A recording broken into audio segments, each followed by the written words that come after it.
একটা কিল ডান, সামনের দিকে অলরেডি কিছু প্লেয়ার্স আছে। 7 minute and 41 second of the match is over. 9টা টিম সার্ভাইভিং এন্ড কুরি ফ্রম টিম নিলয় গেমিং সেখান থেকে নিজেদের প্লেয়ারদেরকে এগেইন রিকল করবেন। বাংলাদেশ টপ 1 4টা কিল ডান, সো আরো বেশি অগ্রসর করবেন। বাট নিলয় গেমিং দের প্লেয়ার ঘুরছেন এখানে বিডি চপনের মাথার উপরে। সো বিডি চপনের মাথার উপরে কিন্তু ঘোরাটা খুবই খুবই বলতে গেলে আনপ্রেডিক্টেবল একটা জিনিস, কারণ ওবায়দুল ভাই স্নাইপার হাতে কিন্তু দাঁড়িয়েছেন। আজকের দিনে কি নেই? আলিফ আছে, বাট স্নাইপার হাতে ওবায়দুল শটগুলো কানেক্ট করা ট্রাই, নকডাউন বের করা। শুভ এক সাইডে একটি প্লেয়ারকে নকডাউন করা ট্রাই করছে, আরেক সাইডে ওবায়দুল।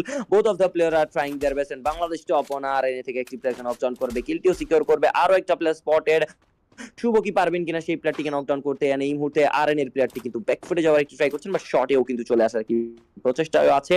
সো সেই জায়গাতে শুভ পারবেন কিনা নকডাউনটি বের করতে। এন্ড শেষ পর্যন্ত ক্রুল গেমিং দেখতে পাবো কিল ফিডে আরো একটি কিল যুক্ত করে ফেলেছেন। সামনে প্লেয়ার শুভ চার্জ, নকডাউন বের করা try and shot and knockdown. Smoothly কিন্তু নকডাউন বের করবে সেখানে শুভ। এন্ড শুভ নিজের M590 দিয়ে কিন্তু আরো একটি কিল ফ্রি কিল সংখ্যা যুক্ত করলো। 7 এলিমিনেশন ডান এন্ড জোন সেখানে সেকেন্ড জোন শ্রিঙ্ক হচ্ছে। 9টা টিম এখনো আলাইভ, 32টা প্লেয়ার রিমেইনিং। দেখা যায় এই ম্যাচের বুয়ের কারা নিতে চলেছে। ব্রেক করা অনেকটাই হতে পারে অন স্ট্রিম গুলোর জন্য। আর্থকুয়েক স্টিল রয়েছে দিশান গেমিং আর্টিকুলার কিল ফিডার রাইট নাও দেখা যাচ্ছে বাংলাদেশ টপ এর সাথে একটা পাঞ্জার মধ্যে what a shot. Bangladesh top 1 and ফিডি দা নিজে কিল ফিডার একটা কিল পয়েন্ট তুলতে পারবে না। শটের মধ্যে প্লেয়ার গুলো চলে যাবে। শুভ 69x ওবায়দুল ভাই শটে গেল, এবার শুভ নক হয়ে গেছে। আলিফ গেমিং ড্যামেজ চার্জ গুলো করা কোনো মতেই থামবে না। ওবায়দুল একটা নক নিয়ে নেবে, অ্যালেক্স একটা নক নিয়ে নেবে। কোন টিম থেকে কোন টিম বাদ যাচ্ছে না। Dishan versus Bangladesh top. এবার কিন্তু গ্রেনেড ইউজ করা হচ্ছে, শর্টের মধ্যে যাচ্ছেন প্লেয়ার বচে। বাট এবার ওবায়দুল লোয়ার গ্রাউন্ডে আসলে ওবায়দুলের সাথে সাথে প্লেয়ার চলে আসবে। শর্ট ক্যারেক্টার ট্রাই, ওবায়দুল লকটা নিতে পারবে না। 1 ভার্সেস 1 এই টাস্কটা নিতে না পারলে অনেকটাই টাফ হতে পারে। ওকে ওবায়দুল দুর্দান্ত শর্ট কানেক্ট, নকটা নিয়ে নেবে, কিল পয়েন্টটা যুক্ত করে ফেলবে। আরো একটি প্লেয়ার এন্ট্রি হয়ে গেছে, ডাবল নকডাউন হবে কিনা ওবায়দুলের সাইড থেকে।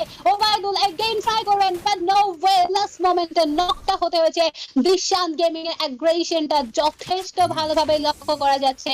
10টি কিলের কিল ফিডে পৌঁছে গেছে, ম্যান পাওয়ার গুলোকে রেস্কিউ করে ফেলছেন। এন্ড বাংলাদেশ তখন কামব্যাকটা পসিবল হবে কিনা, এখনো পর্যন্ত সোলো প্লেয়ার সার্ভাইভ করে যাচ্ছেন। কামব্যাকটা এই মুহূর্তে করলেই করতে হবে, নয়তো যে কোনো সময় শাটডাউন হয়ে যেতে পারেন। হয়তো এই মুহূর্তে নিজের ম্যান পাওয়ার গুলোকে রেস্কিউ করতে সক্ষম হতে পারেন। 10টি কিলের কিল ফিডে দিশান গেমিং। এবার অ্যালেক্স নক হয়ে গেছে, দিশানকে রেস্কিউ করে আলিফের দুর্দান্ত ড্যামেজ। বাংলাদেশ আলিফ 9টি কিলের কিল ফিডে দেখা যাবে। পুরোপুরি কিন্তু রুফটা ইউজ করছেন ক্লক টাওয়ারে। তানিয়া হ্যালো, মাইকটা একটু প্রবলেম দিচ্ছে মাঝে মাঝে, আপনার অন স্ট্রিম একটু বের হয়ে আবার ঢুকলে ভালো হতো। মাইকটা মাঝে মাঝে একটু প্রবলেম দিচ্ছে, সেটা ফিক্স করলে ভালো হতো। এই হোক, আপনি আসেন, দেন আপনি বলিয়েন। এন্ড এই মুহূর্তে আমরা বাংলাদেশ টপ 1 কে দেখতে পাচ্ছি 11টা এলিমিনেশন নিয়ে তারা সেখানে রেডি। এন্ড এই মুহূর্তে যদি আমরা কথা বলি, আমাদের মাঝখানে স্টিল 7টা টিম সেখানে সার্ভাইভ করবে। আলিফ গেমিং তারাও কিন্তু সে দেখতে পাচ্ছি আমাদের কাছে সার্ভাইভাল একটা প্লে, সার্ভাইভাল একটা গেম প্লে দিচ্ছে, যেখান থেকে বলা যায় ডিএইচ তারাও কিন্তু সেখানে লাইভ। এন্ড এই মুহূর্তে 7টা টিম আর 7টা দল লাইভ। লয় গেমিং ওয়াটা পিক পারফরম্যান্স, এন্ড সেখান থেকে তাদেরকে অলরেডি ওয়াইপড আউট করে ফেলা হয়েছে ইন আ সেকেন্ডস। এন্ড এই মুহূর্তে বলা যায় আমাদের মাঝখানে স্টিল 6টা টিম এন্ড 18টা প্লেয়ার সেখানে রিমেইনিং। এন্ড শেষ পর্যন্ত বুইয়া নেওয়ার ক্যাপাসিটি এন্ড কেপাবিলিটি কাদের কাছে থাকে? বাংলাদেশ টপ 1 তাদের কাছে মোটামুটি একটি চান্স আছে, বাট ড্রিম হান্টার তাদেরকেও কিন্তু হান্ট ডাউন করবে।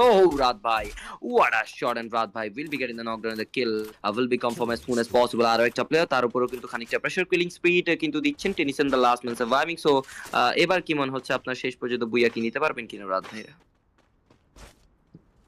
লেটস সি শেষ পর্যন্ত নিতে পারেন কিনা। বাট 5টি স্কোয়াড রয়েছে, যেহেতু 13টি কিলের কিল ফিডে তাদেরকে দেখা যাচ্ছে। বাট দুজন প্লেয়ার মিলেই এবার প্রপারলি ফাইট গুলো এঙ্গেজ করবেন, নাকি ম্যান পাওয়ার গুলোকে আবারও রেস্কিউ করার একটা দায়িত্ব নিতে পারে, সেটাই ভাবনার বিষয়। লেটস সি কতটুকু ডমিনেটটা করতে পারে। রাইট, বুড়ো আঙ্গুল দেখিয়ে দিতে পারবেন নাকি তিনি, সেটাও দেখার বিষয়। এন্ড এই মুহূর্তে যদি কথা বলি, আমাদের মাঝখানে দেখতে পাচ্ছি স্টিল টেনিসন, সেও কিন্তু সার্ভাইভ করবে রাইট নাও। সামনের দিকে কিন্তু প্লেয়ার, এন্ড সেখান থেকে দেখানোর জন্য কিন্তু আমরা দেখতে পাচ্ছি সামনের দিকে কিছু প্লেয়ার, শুভ 69 সেও কিন্তু প্লেয়ার, আরো কিছু আছে প্লাস সার্ভাইভিং। যেখান থেকে দিশান গেমিং তাদের লাস্ট মোমেন্টের ফাইটটা কি আমরা আরো বেশি উপভোগ করতে পারবো নাকি? লাস্ট মোমেন্টের ফাইটটা আরো বেশি ডেঞ্জারাসলি তারা খেলতে পারবে নাকি? দিশান গেমিং একটা হেভি লেভেল প্রেসার চলে আসছে, কারণ তাদের উপর বাংলাদেশ টপ 1 এর পুরোপুরি নজর আছে। সো সেই জায়গা থেকে তাদেরকে কিন্তু জোনে মুভ অন করার সময় অনেকটা প্রেসার ক্রিয়েট করবে। বা লঞ্চ প্যাডের একটা ভালো ব্যবহার, এন্ড বুদ্ধিটা কিন্তু খুবই ভালো ছিল। বুদ্ধির ব্যবহার করেছেন সেখানে, শুধু পাওয়ারের ব্যবহার করেনি, সাথে কিন্তু বুদ্ধিরও ব্যবহার করেছেন সামনে থাকা দিশান গেমিং এর টিম। বাট একটি player that is Dishan gaming himself, সে কিন্তু জোনে এলিমিনেট হওয়ার চান্সেস খুবই বেশি এন্ড সে জোনে এলিমিনেট হয়ে যাবেন। ওবাইদুল ভাই তার কিলটা কিন্তু সিকিউর করে ফেলবেন। পেট্রো কিল উইল বি সিকিউরড।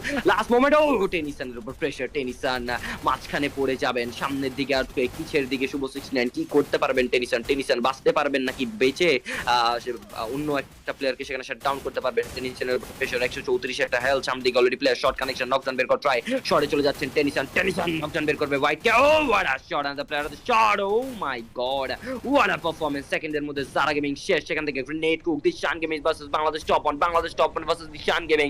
কে করবে এই মুহূর্তে? দুইটা youtuber, one of the best youtubers are fighting at this moment. গ্লুমেলটার ব্যবহার চলছে, সেখান থেকে আবারও গ্লুমেলটা দেওয়া হবে, সেখান থেকে অলরেডি প্লেয়ার শটে চলে আসবে। অ্যালেক্স যাবে সামনে, সামির যাবে শট, সামিরের shot, Bangladesh top one has been knocked down.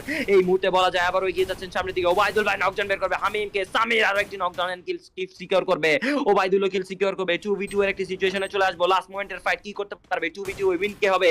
Alex and Samir কি করতে পারে? শুভ কিন্তু সেখানে ছিল লাইভ। লাস্ট মোমেন্টের ফাইটে কে হবে winner? Who will be the rebel of the first match?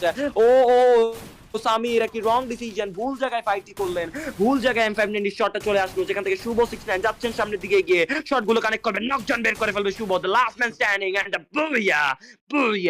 Booyah goes to Team Bangladesh Top 1. প্রথম ম্যাচে birthday boy team, the comeback ম্যানের টিম কিন্তু বুয়াটি করে ফেলেছে এন্ড দ্য মিত্রা আবারও প্রমাণিত করে দিবে যে তারা কতটা ডেঞ্জারাস হয়ে আসতে পারে, তারা কতটা ডেঞ্জারাস ভাবে ফিরে আসতে পারে।